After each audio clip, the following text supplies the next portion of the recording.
Merci Laurent. Alors on va très vite rentrer dans le vif du sujet par un premier slide qui est celui de l'évolution de la balance des transactions courantes. Donc échange de biens, de services, de revenus et de transferts courants avec l'extérieur. Donc l'ensemble de la France, les acteurs principaux, ménages, entreprises, États. Donc c'est un flux financier, bien évidemment, qui donne la position française vis-à-vis de l'extérieur. Est-ce qu'on est plutôt la France emprunte? Est-ce que la France prête? C'est rapporté, vous pouvez le voir, au PIB, qui est un autre flux financier.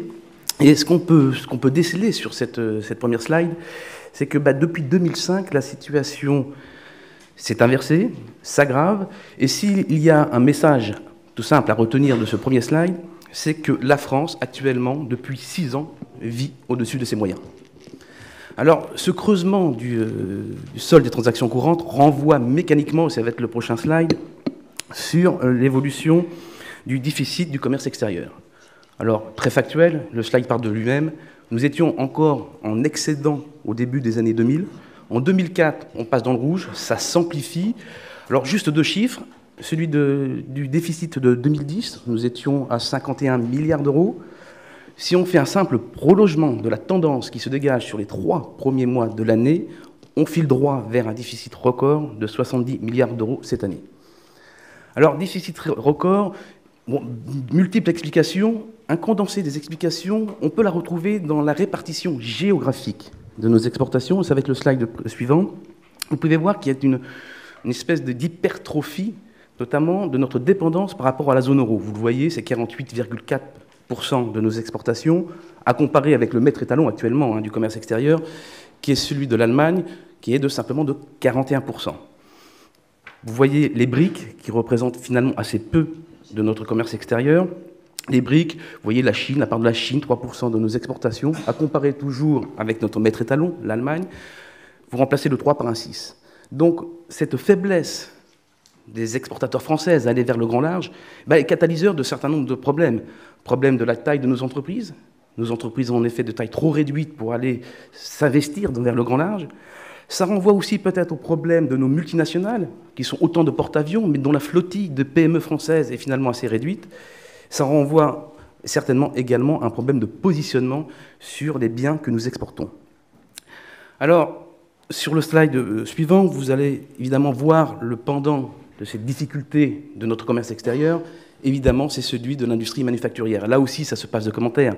Vous avez ici l'évolution de l'indice de production bas 100 en 2005, donc un indice en niveau. Je sais qu'on présente beaucoup des choses en glissement annuel, mais ça masque beaucoup de choses. Ça masque notamment le fait que notre niveau de production en début 2011, dernier chiffre connu, celui de mars 2011, vous faites un retour en arrière. Nous sommes revenus simplement au début de l'année 1998.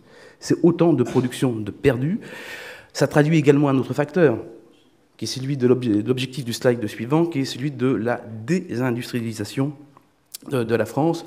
Alors, un indicateur relativement simple que l'on présente souvent, c'est celui de la richesse créée par l'industrie manufacturière, mesurée par la valeur ajoutée, que vous rapportez au PIB, et vous voyez qu'on est vers un effritement de cette part, qui traduit 2 choses. Qui traduit une première chose, je vous l'ai juste montré avant, c'est la faiblesse de notre production industrielle, mais également une baisse du taux de valeur ajoutée de l'industrie. Autrement dit, si je rassemble ça, non seulement on produit moins, mais en plus, par unité produite, chaque unité produite rapporte un peu moins de valeur ajoutée. Donc c'est un problème évidemment crucial pour l'industrie française. Une des explications aussi, et vous l'avez sur le slide suivant, c'est celui de la trop faible rentabilité des entreprises industrielles françaises. Alors là, la comparaison est cruelle, elle est cruelle vis-à-vis de l'Allemagne, et encore plus cruelle vis-à-vis des entreprises italiennes. Il faut bien voir que ce manque de rentabilité a des conséquences. Ce manque de rentabilité, c'est moins d'innovation, c'est moins d'investissement, autrement dit, c'est moins d'atouts pour rester compétitif à un moment où le commerce extérieur, où la bataille sur les marchés extérieurs s'est renforcée. Donc ça vous explique également pourquoi on a tant de problématiques, notamment vis-à-vis de l'extérieur. Et cette faiblesse de l'industrie renvoie, c'est l'objectif du prochain graphique, renvoie à un choix qui a été fait, alors peut-être pas totalement consciemment, mais on avait choisi un modèle de croissance qui est un petit peu calé sur celui des États-Unis, c'est qu'on a basé notre modèle de croissance sur le tout consommation.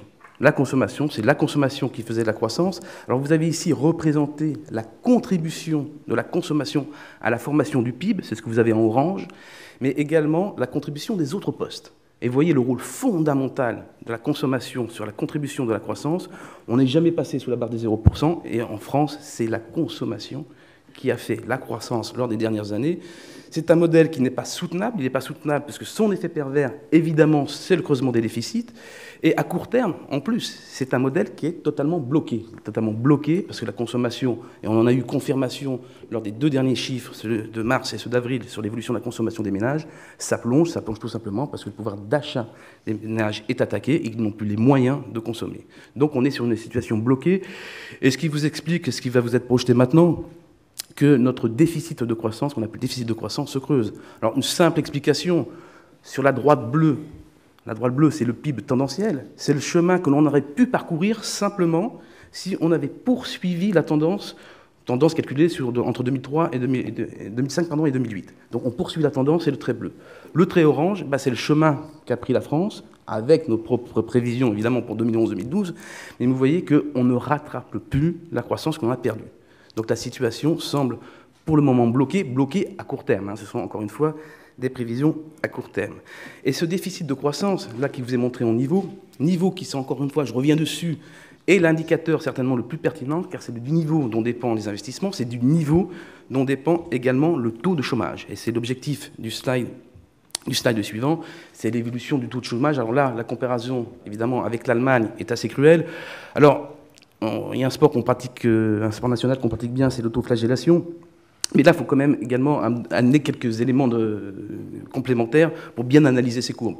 N'oubliez pas que le taux de chômage, c'est un rapport à la population active. Donc les évolutions de la population active en France et en Allemagne ne sont pas tout à fait les mêmes. Ça biaise un tout petit peu la comparaison. Et je vais revenir sur faire un petit flashback sur la situation passée. Oui, le taux de chômage a fortement progressé en France pendant la crise. Mais il faut bien voir que nous avions vécu, là, en 2008-2009, la pire récession depuis la Deuxième Guerre mondiale. Alors, matérialisé dans les chiffres de l'évolution du PIB, en 2009, c'est moins 2,6%. Alors, il faut regarder un petit peu dans l'historique. On n'a jamais connu une telle crise, et le recul le plus impressionnant du PIB, c'est 1993, et c'est un petit recul de 0,7%. À l'époque, avec ce recul de 0,7%, nous avions un nombre de défaillances d'entreprises qui avait dépassé les 64 800 unités. Donc, moins 0,7, 64 800 défaillances, et un taux de chômage qui s'était rapproché de la barre des 12%. En 2009, moins 2,6% pour le PIB, des défaillances simplement, entre guillemets, de 64 500, et un taux de chômage qui n'a pas dépassé, qui a flirté avec la barre des 10%. Donc c'est bien pour montrer, et ça c'est un petit peu pour donner une petite note positive, que quand des bonnes décisions sont prises, on arrive à changer la donne. Et là, les bonnes décisions ont été prises, en effet, ça a été de reporter les charges de certaines entreprises, de mettre en place le chômage partiel, qui a permis d'éviter le naufrage, alors qu'encore une fois, le choc était d'une violence inouïe. Sans transition, on va repasser à un autre sport national, qui est celui de la maîtrise de nos dépenses publiques, donc celui de l'endettement public. Alors vous le voyez ici, endettement public qui a tendance à déraper, on est là à un niveau record, même si l'indicateur est imparfait.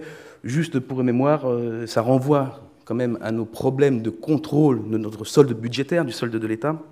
La dernière fois que l'on a été en excédent, en surplus budgétaire, c'est 1974. Depuis 1975, nous sommes chaque année, année après année, vous mettez un signe moins.